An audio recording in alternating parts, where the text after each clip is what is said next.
अस्सलामुअलैकुम dear students, उम्मीद है आप लोग खैर आफियत से होंगे। तो स्टूडेंट्स, हमने 5th क्वेश्चन का फर्स्ट पार्ट सॉल्व कर लिया था, जिसमें हमने number of moles and number of molecules find करने थे। अब हम सेकंड पार्ट उसका सॉल्व करने जाएंगे। सेकंड पार्ट बहुत ही इजी है, जैसे हमने फर्स्ट किया था बिल्कुल उसी तरह से सेकंड पार्ट भी वैसे ही सॉल्व होगा। तो शुरुआत करते हैं बेटा। हम डेटा इसके लिख लेते हैं। डेटा में हमें क्या क्या दिया हुआ है? डेटा में हमें दिया हुआ है गिवन मास, जो गिवन है कितना है 20 ग्राम ऑफ C6H12O6। ठीक है, अब गिवन मास हमारे पास कितना है? गिवन मास हमारे पास है 20 ग्राम। मोलर मास तो पिछली वीडियोस में हम देख चुके हैं कि मोलर मास, मॉलिक्यूलर मास कैसे फाइंड करना है। बिल्कुल उसी तरीके से हम इसका ग्लूकोज का भी मोलर मास फाइंड आउट करेंगे। ठीक है, तो कैसे लिखेंगे? मोलर मास C6H12O6 का क्या होगा मोलर मास? हम लिख लेते हैं 6। कार्बन 6 है तो कार्बन का एटॉमिक मास से उसे मल्टीप्लाई करेंगे। कार्बन का एटॉमिक मास कितना है? 12। फिर प्लस करेंगे हाइड्रोजन कितने हैं? 12। तो 12 को हम मल्टीप्लाई करेंगे हाइड्रोजन के एटॉमिक मास से। उसके बाद थर्ड पे हमें क्या दिया हुआ है? गिवन क्या है? ऑक्सीजन। ऑक्सीजन को हम 6 से ऑक्सीजन के एटॉमिक मास को मल्टीप्लाई करेंगे। ऑक्सीजन का एटॉमिक मास कितना है? 16। तो हम यहीं पर इसका आंसर लिखते हैं। 6 को जब हम 12 से मल्टीप्लाई करेंगे 72 प्लस 12 प्लस 6 को जब हम 16 से करेंगे तो 96। तो बेटा जब हम इनको सॉल्व करेंगे, जमा करेंगे, ऐड करेंगे तो इसका जवाब आएगा 180 AMU।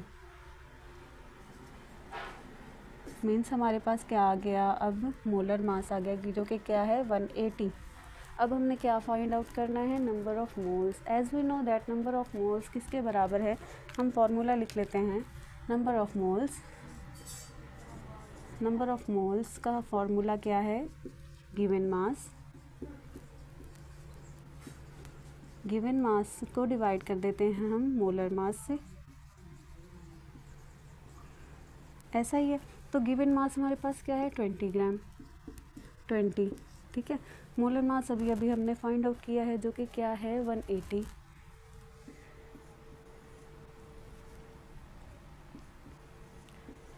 तो 0 0 कैंसिल करें, 2 1 ज़ा 2, 2 9 ज़ा 18, तो 1/9। मज़ीद इसको सिंप्लीफाई करेंगे तो इसका आंसर क्या आएगा बेटा?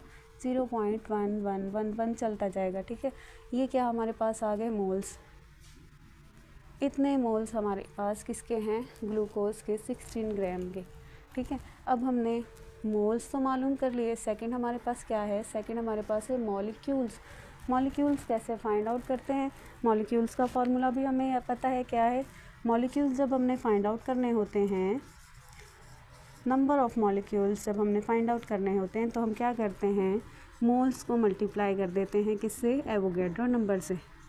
और हम जानते हैं कि एवोगैड्रो नंबर किसके बराबर है? As we know that 6.02 into 10⁻23।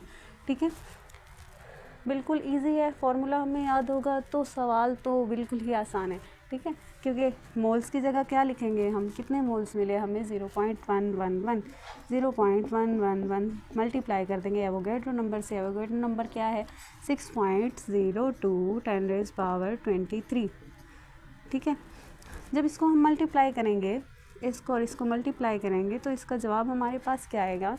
6.6888 into 10⁻22। ठीक है, 22 हम यहाँ से पॉइंट्स इधर शिफ्ट कर देंगे तो 23 भी आ सकता है। ठीक है, इसका कोई इशू नहीं है। इसका क्या आ गया? मॉलिक्यूल्स, नंबर ऑफ़ मॉलिक्यूल्स कितने हैं? 6.888 इंटू 10⁻22। तो हमने फाइंड कर लिए क्या बेटा?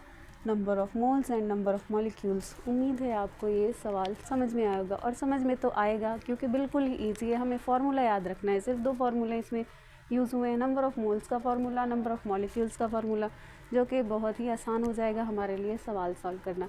तो ठीक है बेटा, हम मिलेंगे नेक्स्ट वीडियो में। तब तक के लिए अपना ख्याल रखिएगा। अल्लाह हाफिज़।